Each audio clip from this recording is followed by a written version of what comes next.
Ref app. The Ref Sports Radio Network.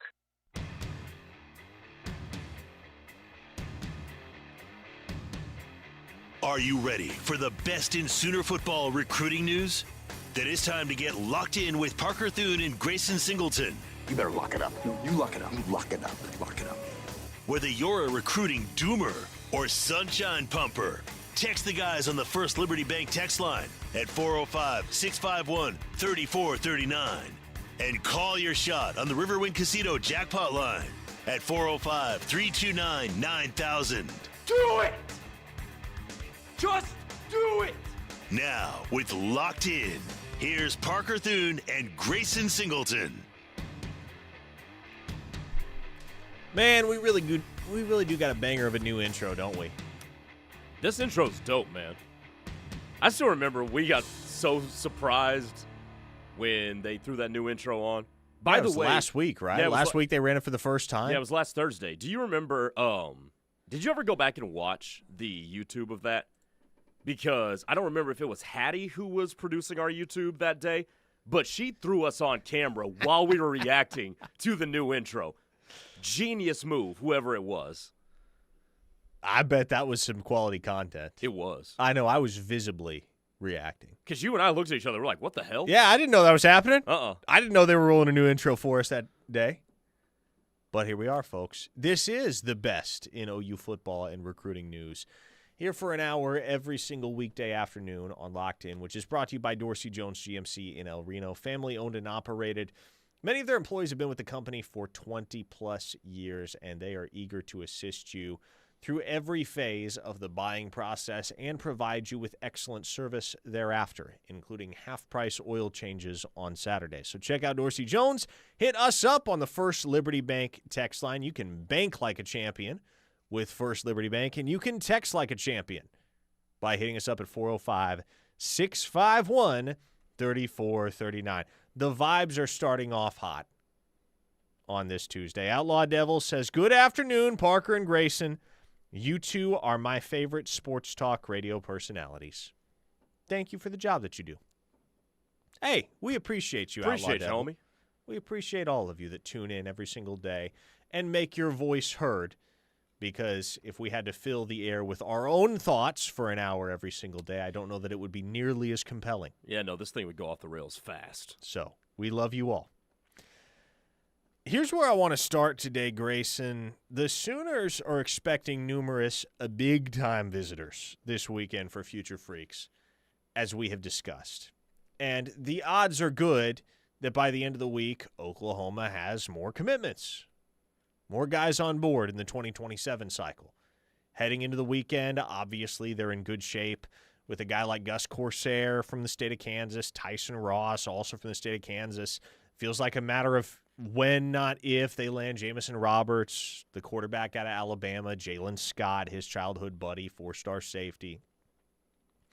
And, you know, you look at a guy like Cooper Whitten, who's not on the visit list for Future Freaks this weekend due to schedule conflicts, but as soon as his dad took the job at Oklahoma, I think everyone's thought was, okay, the Sooners are going to be very, very hard to beat in that race. They're going to have to screw that one up royally not to add that kid to the class. So it can well be expected that Oklahoma's class is going to expand in the days to come and expand with some elite talent at that. But one guy who is due on campus and off the dome, the highest uncommitted visitor that is due on campus, highest ranked uncommitted visitor, I should say, that is going to be in town this weekend is Senica Driver, the high 4-star tight end out of Danville, Kentucky.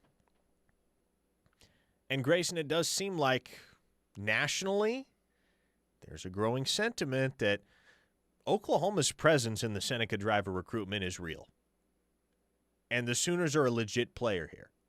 Now, that's not a surprise to any of you if you listen to this show, because we've been talking about it for months with OU and Seneca Driver. But naturally, if you put yourself in the shoes of somebody who covers recruiting in a more general sense, in a broader sense, you're assigned to a specific region, you're assigned to the entire nation, and you're just kind of mindful of the trends in the industry and what you can count on year over year. Oklahoma making a play into the state of Kentucky for a 5-star prospect, especially a 5-star prospect at a position like tight end, is not something you're generally accustomed to. And so you're going to need some convincing probably before you're going to come around to the notion that that's legit.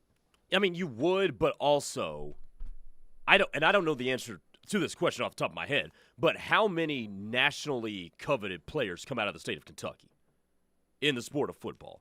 So I feel like for everybody that covers recruiting locally and nationally, this is an unprecedented situation, like what's going on with Senica Driver, because no, Oklahoma would not go into Kentucky and try to pull players out of there, probably because there's not a whole lot of players in Kentucky that are going to catch Oklahoma's eye. Ain't no doubt. So the fact that that this is the situation is a kind of brand new one, but obviously Kentucky is going to be a team that should not be ignored because it's the hometown team. I don't know how much traction Vanderbilt has with this, but just with proximity being a factor, that would be another natural one that you would think about. But if Oklahoma can get him on campus and get this done and then hit the layup with Ben Kolar, I think you're sitting in a pretty good spot at tight end, and you don't really need to push the envelope with a Titus Hawk or a Zach Fairs or anybody else in the 2027 class. You get those two, and you're pretty much sitting pretty. I think it's going to come down to 3 schools with Seneca Driver. I think Tennessee is the wild card, but I think the 3 clear front runners at this point in the process, in no particular order, are Kentucky, OU, and Notre Dame. Kentucky being the hometown school, Notre Dame being one of the programs that can lay claim to the title of tight end U, and Oklahoma now getting ready to host Driver this weekend for the 3rd time in the last 6 months. And they'll get him back in town for an official visit at the end of May. So Oklahoma's presence in the Driver recruitment is real. Whether they land him in the end, who's to say? Generally, 5-star recruitments have a wrinkle at some point in the process. There's going to be a twist. There's going to be a development. Something's going to change materially. And who knows whether that's something that is going to benefit Oklahoma or work against Oklahoma in a recruitment like Driver's. But what's actually interesting is that he's not the only Kentuckian coming to town this weekend. Seneca Driver will be on campus from Danville, Kentucky, but there will be a Louisville, Kentucky native in town as well. And he is the only 2028 prospect that will be on campus for Future Freaks. That is Kellen Hall, the number 1 defensive lineman in the nation in the 28 cycle. We talked about him last week. If we haven't emphasized it strongly enough,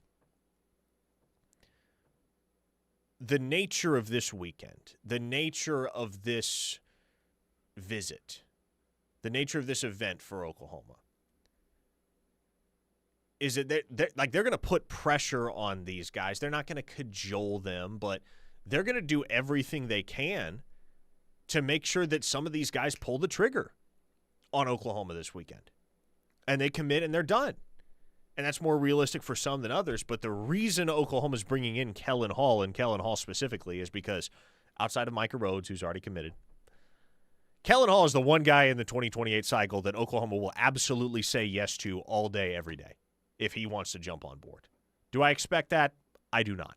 It's very early for a kid like that, who's going to wind up with every single offer in the country, most of which he already has.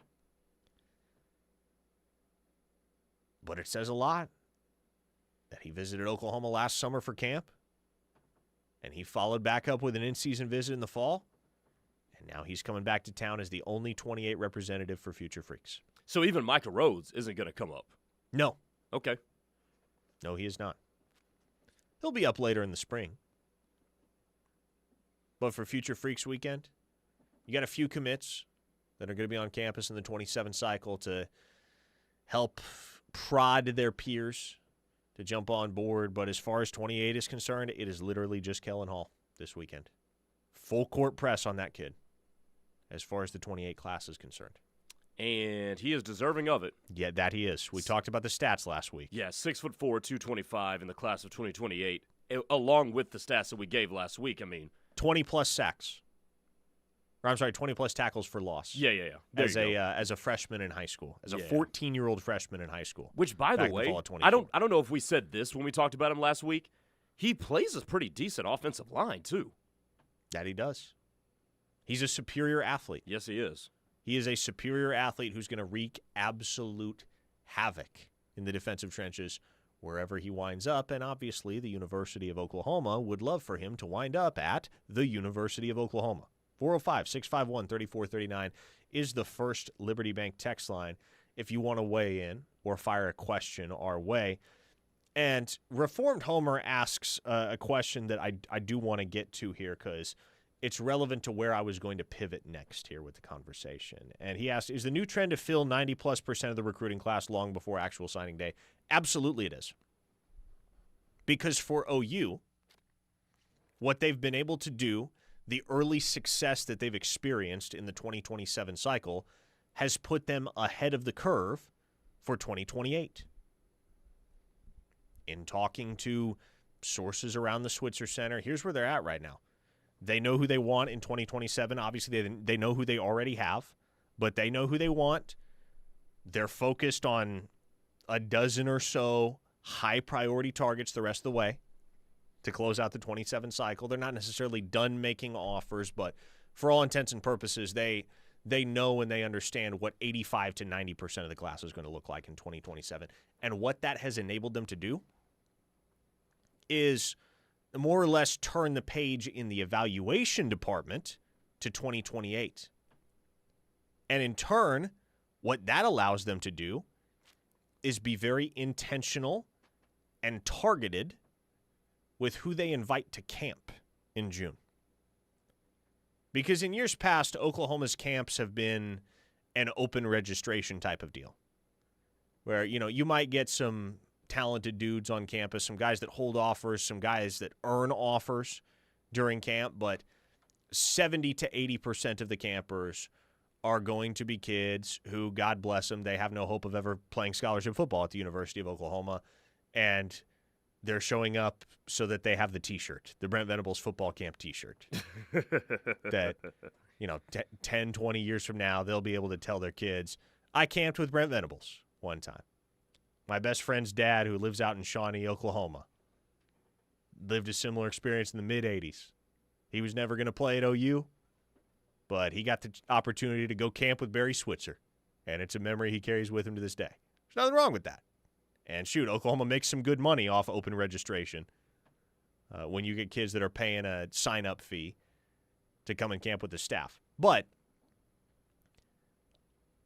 as far as Oklahoma's front office is concerned, they're trying to get the most out of their 4 elite camps this summer.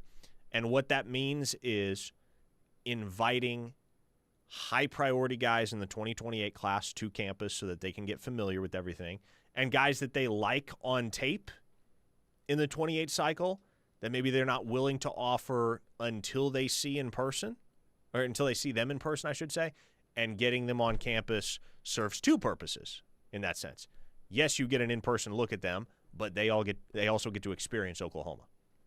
And so Oklahoma's entire mindset in approaching camps this year is going to be very different than what it has been in years past, and that's mostly because they've been able to get a lot of their work in the 27 cycle out of the way early.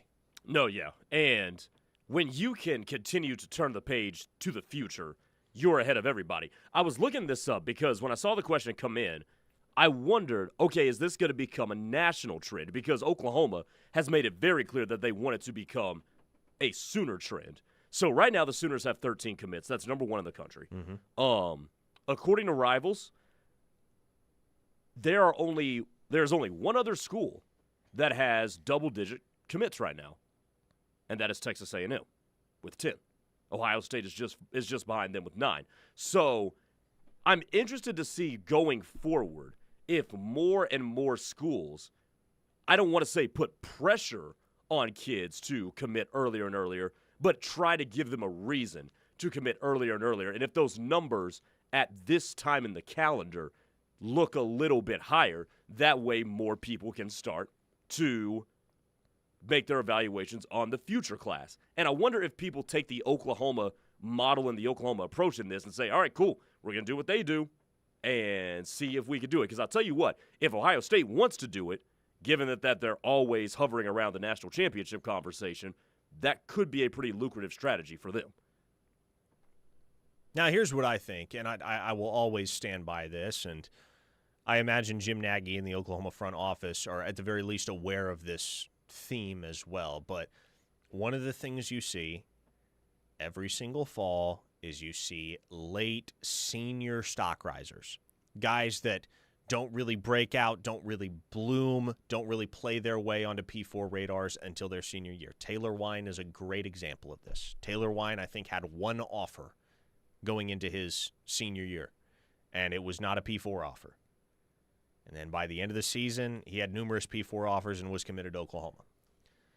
But I always like the idea of reserving space for, I would say, 1, 2, maybe 3 senior stock risers where you're not necessarily counting on a guy popping up at a certain position and giving you another option, another take if you want it, but leaving yourself a little bit of flexibility roster-wise to be able to tack on an extra take if you want or need him. You see a guy on tape as a senior and you think, okay, this is a University of Oklahoma football player. You can make that happen. You've saved a little bit of room in the budget.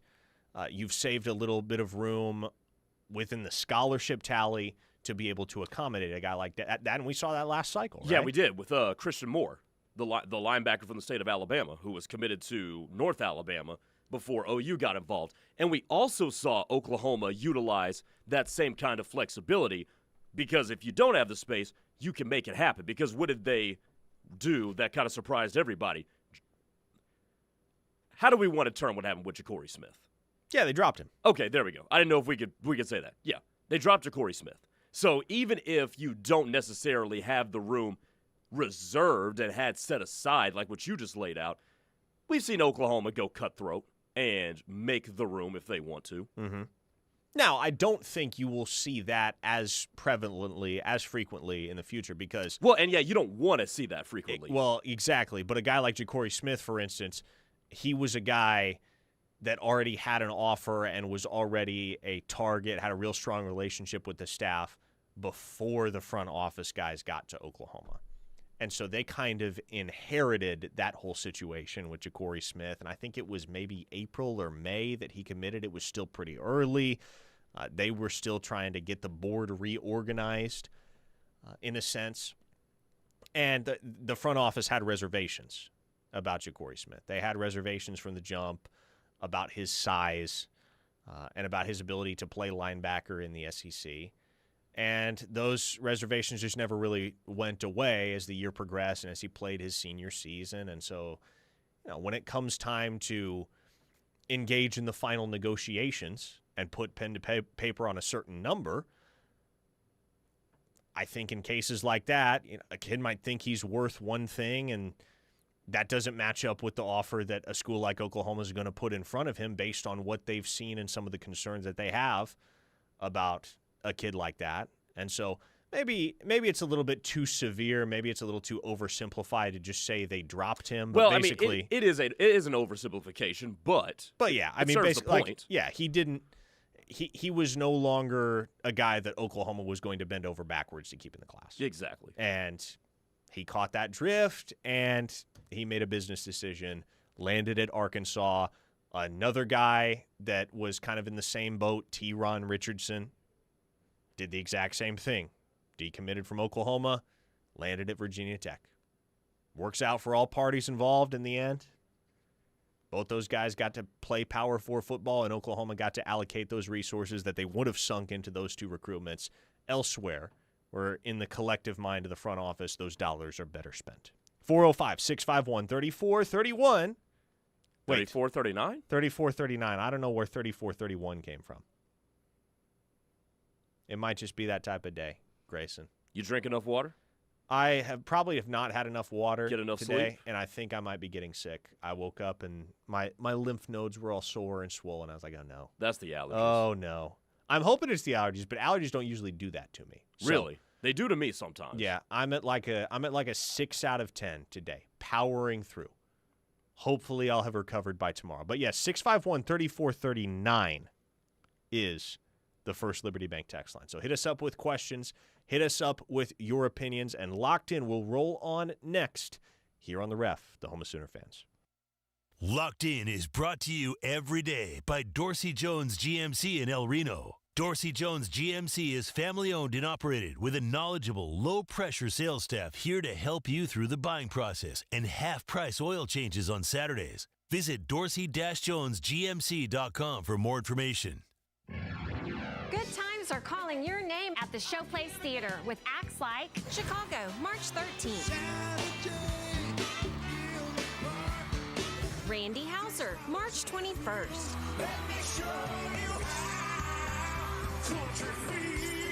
And Nate Smith, March 27th.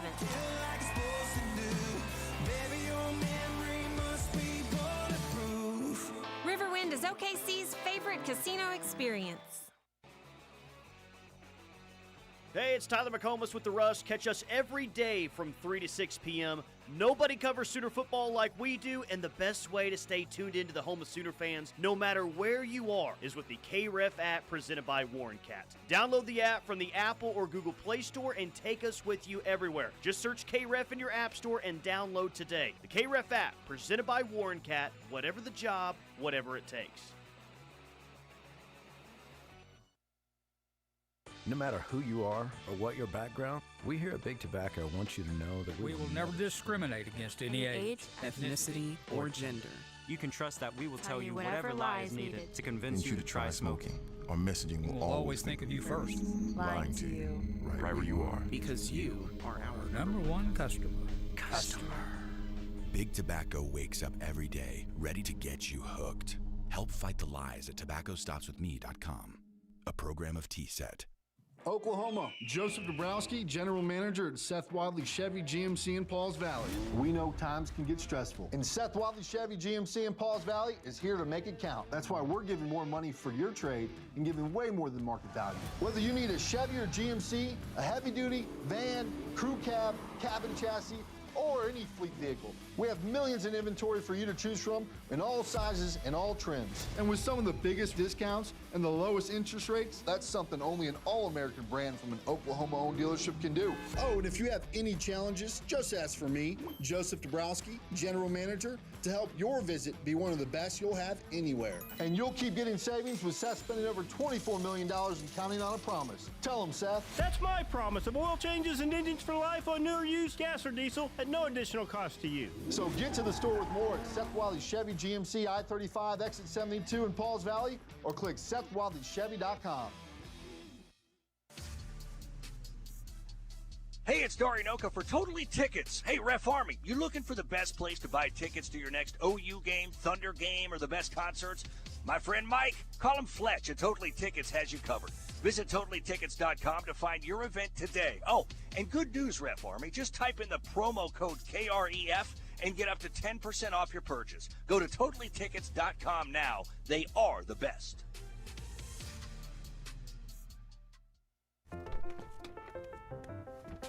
Mommy, can I sit in the front seat just this one time? Please, please, please.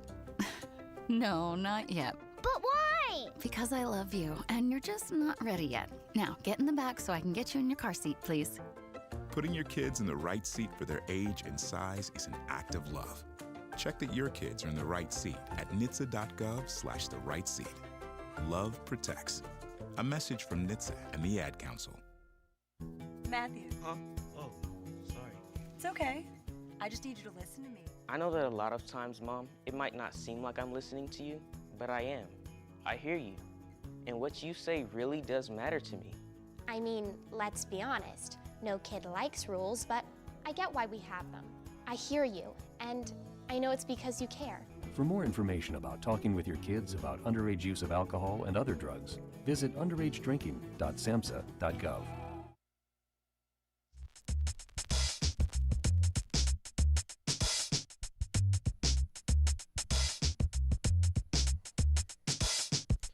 It's Locked In here on the Ref, the home of Sooner fans. Parker Thune alongside Grayson Singleton.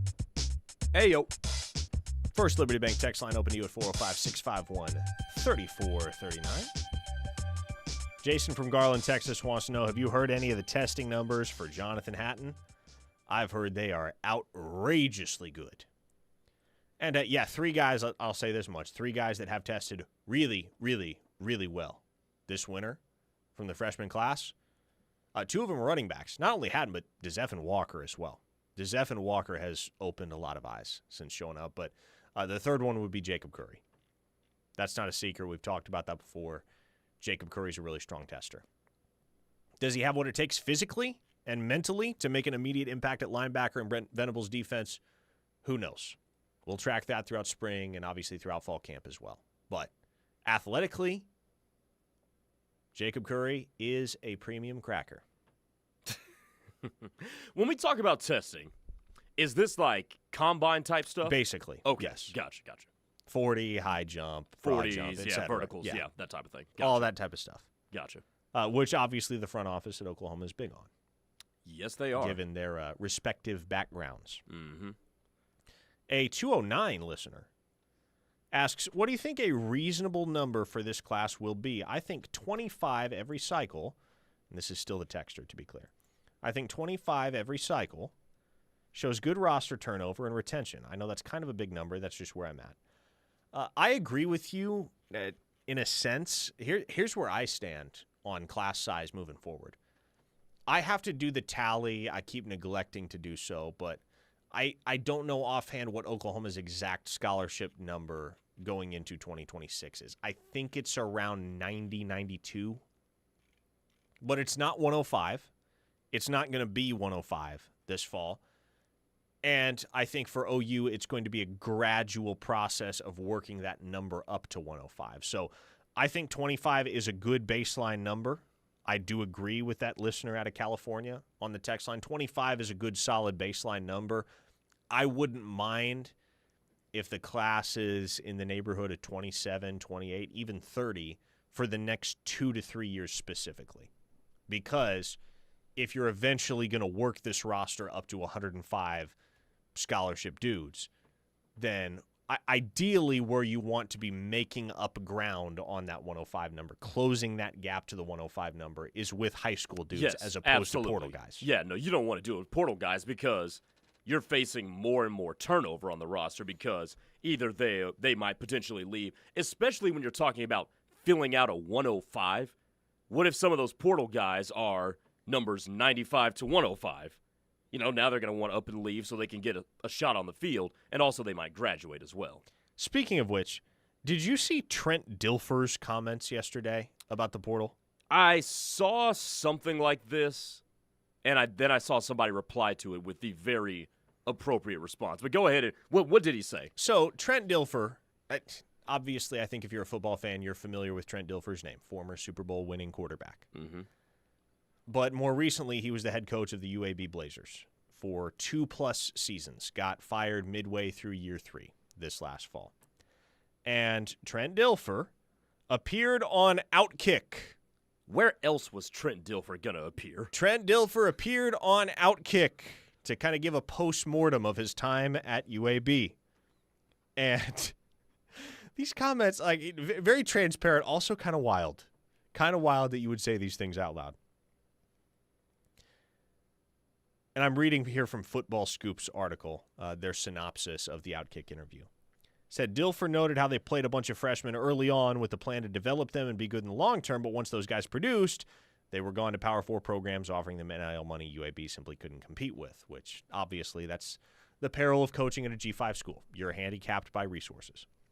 But this is the quote from Dilfer. It was one right after the other, speaking of guys leaving. So then it became, how are we replacing them? You can't just go replace them with high school kids because you're going to get punished again for what you do well. So let's go to the portal. If I had to do it all over again, I would have just stuck with high school, had 1 or 2 year players and lost them, but we would have been a 500 football team. Because when you go to the portal for leftovers, Yep. That's what you get. They're good kids. They're looking for opportunities, but there's a reason why it didn't work out at their last school if they're coming to UAB. There's usually a competitive piece to it. It's not a traits thing. We had some traitsy kids. In fact, we'd go play Tulane, and John Summerall would say, hey, you got a good-looking team. And I'd say, yeah, well, wait until this thing gets hard and see how they respond. That's where the personal fouls and the lack of discipline and missed assignments and drop balls and bad reads would pop up, because from a competitive temperament standpoint, there's a reason it didn't work out at Maryland or Georgia Tech or wherever we're getting them from. Because when it gets hard, a really good player rises. Our players shrunk. And that was the thing in 3 years, was just watching, unfortunately, because I love those kids and got really good relationships with them, but just watching them shrink. And remembering when I was a player, what that felt like, and fighting through that and becoming a riser as a player instead of a shrinker as a player. But when you've got a team of shrinkers, you've got no chance. Those were all Trent Dilfer's own words. Yeah, number one, that's no surprise he said that on Outkick. No, that's number one. Number two, there is some truth in that. There is a measure of truth in that, mixed with a lot of stuff that, since he said it, he will never be a Division I head coach ever again. Yeah, which yeah, that door was probably close to all the way shut anyway. And it sure when is he got now. the UAB job, he'd never coached at the collegiate level before at all. Exactly. Like, he jumped straight from the high school ranks to the UAB job. And this is why sometimes these militaristic type of coaches don't really work anymore, because you can't just go out there and say that and have people willingly want to come play for you. Right? Like that's just not going to work. And then he says all this to really jump and dance around the actual point that he left that program worse than when he found it. Significantly. Like, that's the overarching point there. Is there a measure of truth in what he said? Sure. But calling your team a bunch of shrinkers and then essentially calling them saying, yeah, we just got a bunch of other people's sloppy seconds at UAB. Nobody's going to want to come play for you. Nope. Like that attitude is not going to work. Yeah, he's done. Get ready to learn Outkick contributor, buddy. That's what he's going to be. Like, I'm sure he can go back to coaching high school ball in Tennessee or wherever it was he was coaching before. But, the lesson there, though, you need a team of risers, not a team of shrinkers. When you go to the portal, you got to be looking for risers, not shrinkers. 1-star take my... I don't know, I'm not going to read that.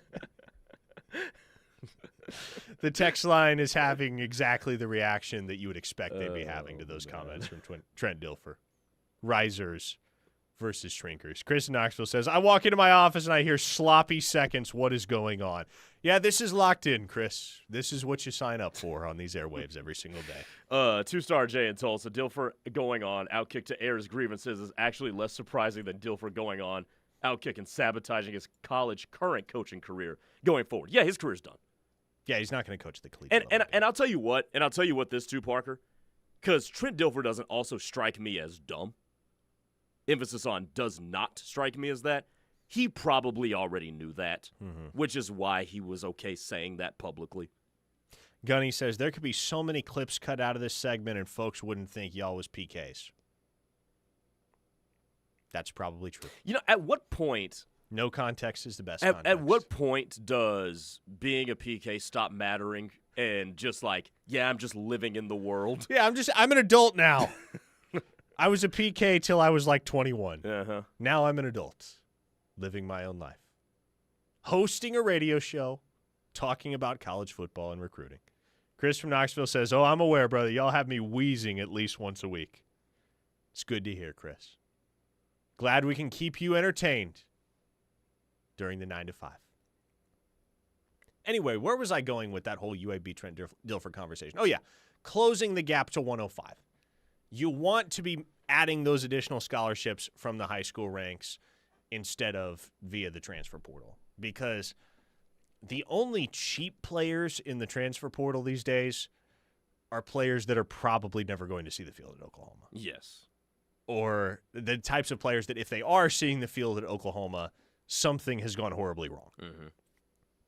So those are not the guys you want to be backfilling your roster with, especially if they're the 95th, 96th, 97th guys on scholarship.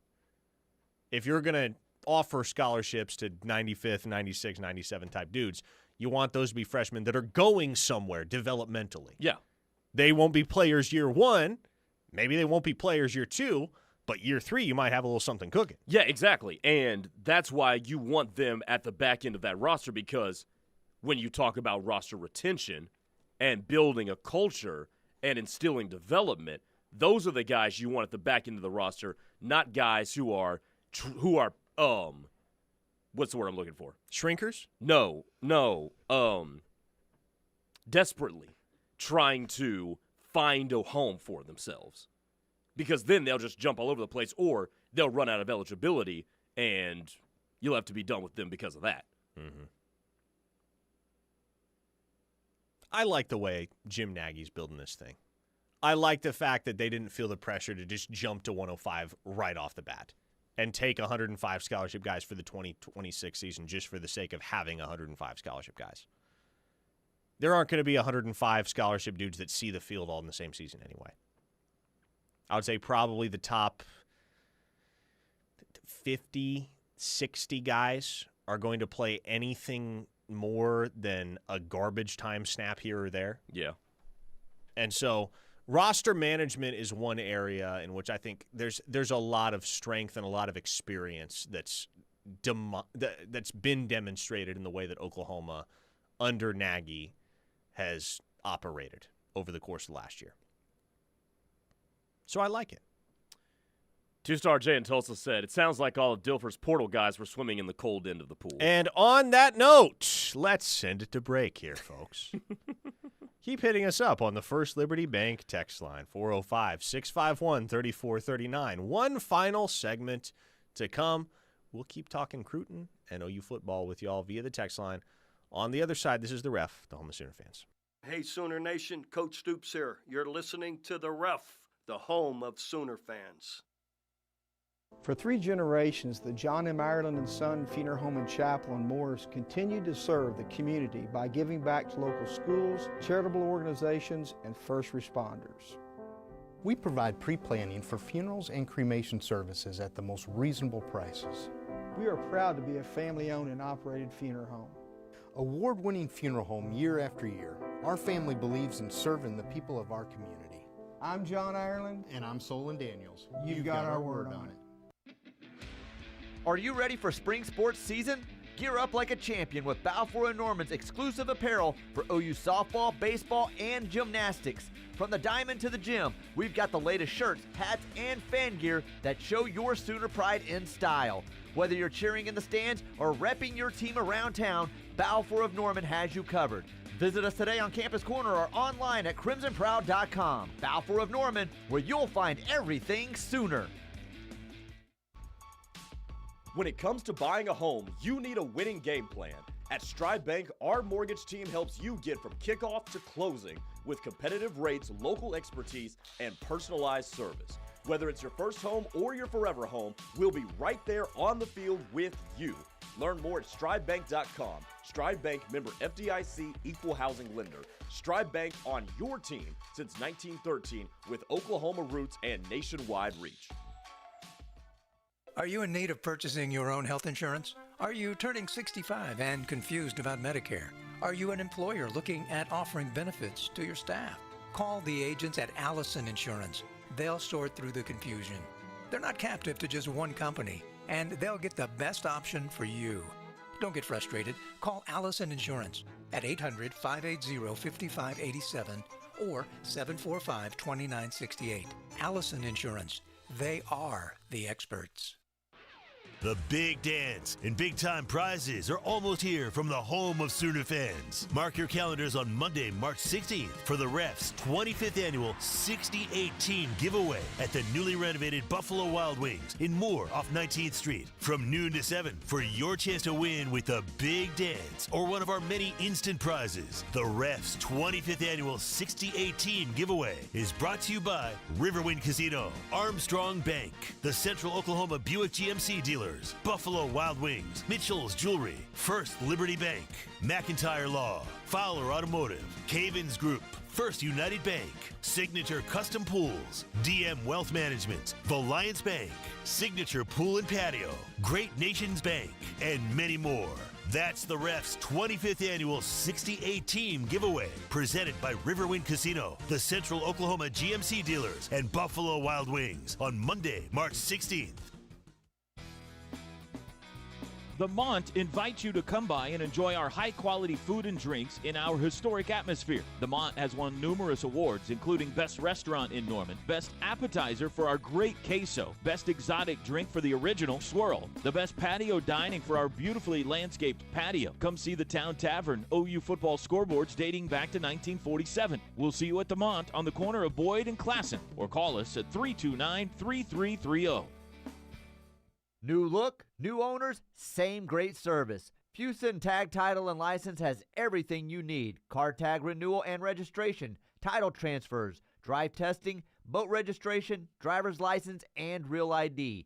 Whether you're new to Oklahoma or just renewing, our friendly team makes it easy. Visit FusonTag.com for online service. Open Saturday mornings. Fuson Tag Agency, now under Service Oklahoma. Fast, friendly, full service.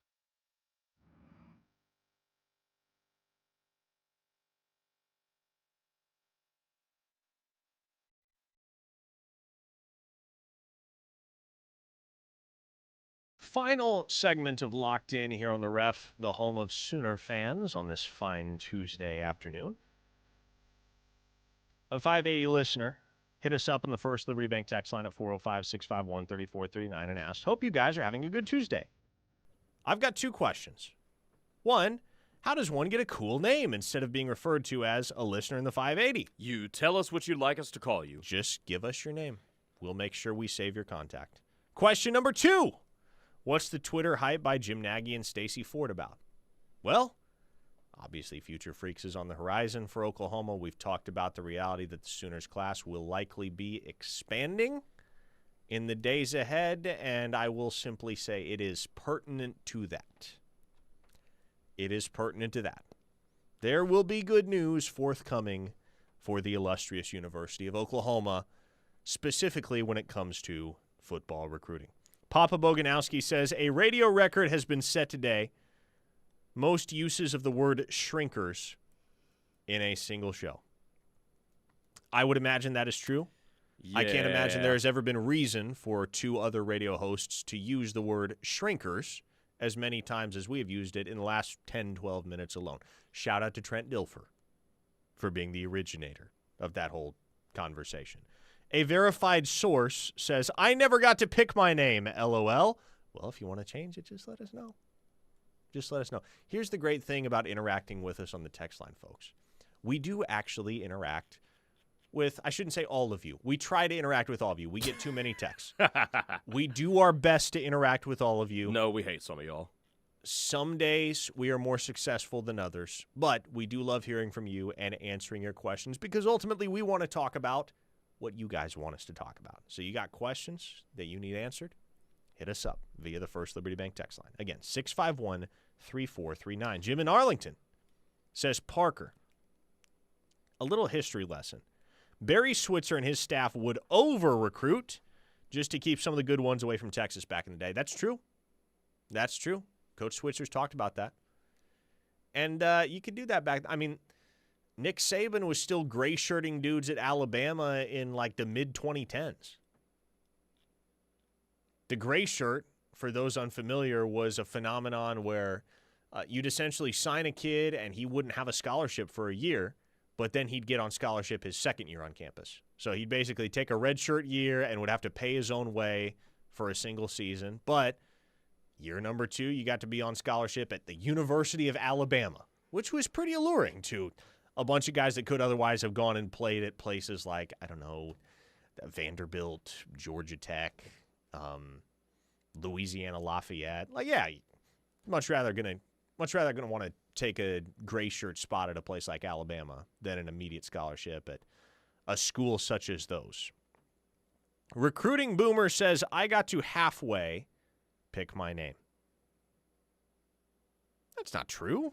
You got to all the way pick. I remember I think it was the spring of 2023, Recruiting Boomer. You told us that you wanted to be known as Recruiting Boomer, and so you have been known ever since. A 580 listener wants to know, do you anticipate a general manager for OU men's basketball? This is a question that has gotten asked, I guess, 2 years in a row now. I remember fielding this question in March or April of last year after the Sooners were wrapping up a season that wasn't a total disappointment. They did get to the NCAA tournament, which is more than they had done in Porter Moser's first 3 years at the helm. I don't think there's going to be a general manager for basketball, Grayson. No, I don't either. I mean, I guess you have – it's funny. Trey Young is technically the program's assistant GM. True. To whom is he assistant? I don't think anyone is really sure.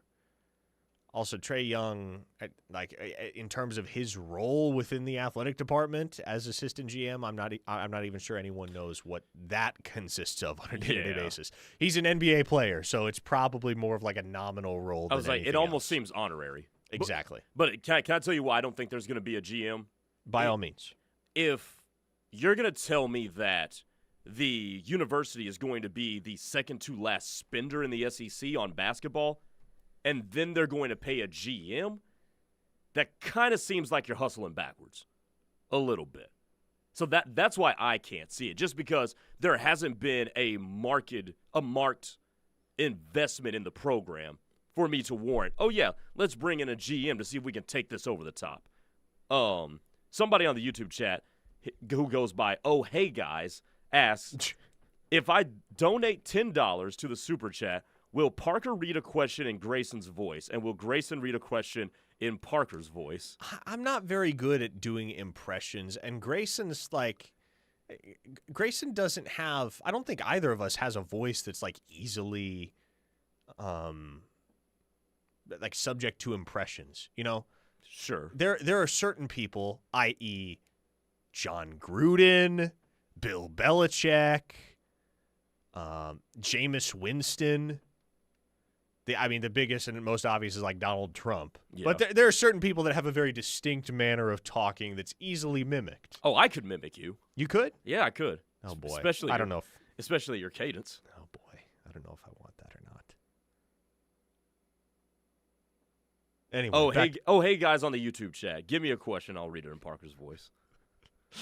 Back to the text line. A 918 listener says, is Jamison Roberts getting offered by Florida a threat? Figured we would get this question at some point. I'm kind of surprised it took 47 minutes for somebody to ask. But Jamison Roberts did pick up an offer from Florida today. Florida had been rumored as a school of interest for Roberts in recent weeks. He had done a couple of interviews where he intoned that, yeah, he was interested in checking out Florida and had good conversations with the staff there. But I go back to what Rivals Chad Simmons reported over the weekend with regard to Davin Davidson, the four-star quarterback out of Cardinal Mooney High School in Sarasota, Florida. And Florida's the lead dog right now for Davin Davidson. That doesn't mean that holds, but Davin Davidson, that's a hard name to say without getting tongue-tied. Davin Davidson does seem to be the guy that Florida has primarily put a red eye on at quarterback. And for Jamison Roberts, man, he's due back on campus this weekend with Oklahoma. He will be in Norman on Saturday for Future Freaks. And there's not necessarily an expectation that kid's going to commit, Grayson. But would it shock anybody at this point if he did? Oklahoma's had such a substantial lead in that race for quite some time now. And especially given that he's coming up with his childhood buddy, Jalen Scott. Both have acknowledged, yeah, it'd be nice to play together at the next level. Both of them are OU leans. They're now going to be on campus at the same time for the first time. There's a lot of percolating potential there with regard to a commitment over the weekend from one or both of those guys. Tattoo Baker says, Parker, just talk like Carlton. Carlton who? Should I know that reference? From Fresh Prince? Oh, that Carlton. Okay. See, I haven't actually watched Fresh Prince. I just know some of the references. I've never actually watched the show. Fair enough. Oh, hey, guys, by the way, he did donate the $10 to the Super Chat. He did? So this next Okay, well, guess we got to do it. So this next question off the text line I'm going to read in my very best Parker Thune Oh, no, I'm scared. impersonation. I'm scared. On the text line, Bob from Submit asks, Grayson, Miss Submit would like to know if you like Asian chicks. She has a couple of friends. That was a great question to read for that moment in time, by the way. Awesome selection. I will also answer. I'll also answer it in the best way. See, I don't know if Grayson likes to distinguish between the certain backgrounds and ethnicities of the women that he takes a romantic approach to developing a relationship with. That's about as far as I got. Do I sound this much like white Stephen A. Smith? Is that really how I sound? I mean, if so, I'm not mad. Because I just have never really... here's the thing. Here's the thing that with the difference between you and me. You will like throw extra words in there, or like you also have a very like a much more slower cadence than I do. Yeah. Yeah. Tattoo Baker says Grayson had zero change talking like Parker. Oh, yeah, there was a change. There was a change for sure. Oh, hey, guys on the YouTube chat says, bravo, take a bow. Craig in Cleveland said, the pauses. And that's the thing. It's the slower cadence. And also you'll throw in like another word that, maybe is not necessary to be there. Just like you're like the illustrious oh, yeah, University that's a of bit. Oklahoma. I would hope everyone realizes that's a bit. But Greg in Muskogee wants to know. So what is the over-under on Oklahoma getting 6 recruits with 5 stars this next cycle? That's a lot, That's Greg. a lot.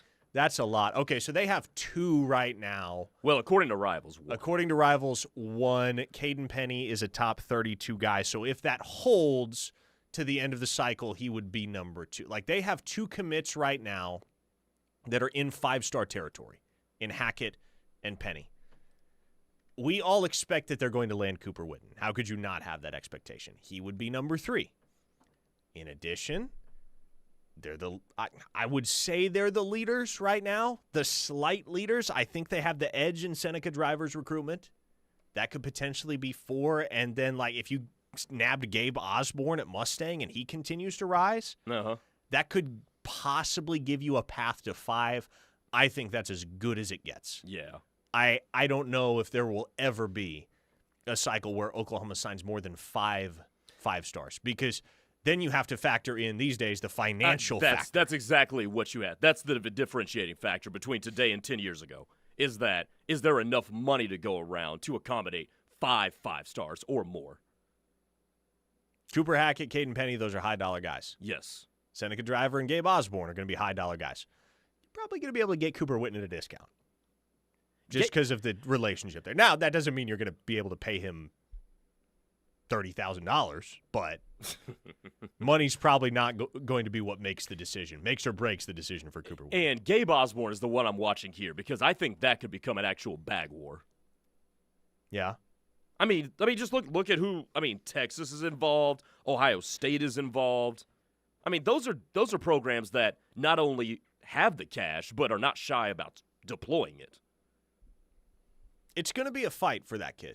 There's no question about it, because he is a high-dollar player and has such a unique skill set for his position too. I mean, how many 6'3", 185-pound cornerbacks do you see? Period. Yes. Let alone guys that have the athletic gifts that Gabe Osborne has. Mustang's going to be on krefsports.tv at the area tournament, so I'll actually be calling. And there we go. There's the news. Okay, I was hopeful we would get it in before we got off the air. It is now official, folks. Cooper Whitten has committed to the University of Oklahoma. So, boom. There you go. Oklahoma has 3 top 32 commits in the nation for the 2027 cycle. Cooper Whitten has officially locked it in with the Sooners. 14th commit of the class. He immediately becomes Oklahoma's highest-ranked defensive pledge. And it is a shame that this happened literally 90 seconds before we got off air, because now we're not going to be able to break it all down until tomorrow. But rest assured, folks. I mean, there's not going to be any bigger news in the news cycle pertinent to Oklahoma than that come tomorrow. No, absolutely Well, not. you would think. This is incredibly significant. Mostly because I would have to fact check myself on this, but offhand, I believe this is correct. He's going to be the highest ranked linebacker that's ever signed with Oklahoma under Brent Venables. And obviously, he's going to sign with Oklahoma. Unless Jason Whitten turns out to be a flaming disaster as a position coach and gets canned in November, which I guess anything's possible, but I'm going to take the odds of that not happening. Okay, folks, there you go. Little bit of a bombshell to close things out. Oklahoma has its 14th commit and its highest-ranked defensive commit in Cooper Whitten. It's a family affair for the Whittens in Norman, Oklahoma, and we will be back tomorrow to break it all down. What Whitten's commitment means for Oklahoma and what kind of momentum that could create this weekend for future Freaks. Until then, for Grayson Singleton, I am Parker Thune. White Stephen A. Smith, some say. Until tomorrow, y'all take it easy.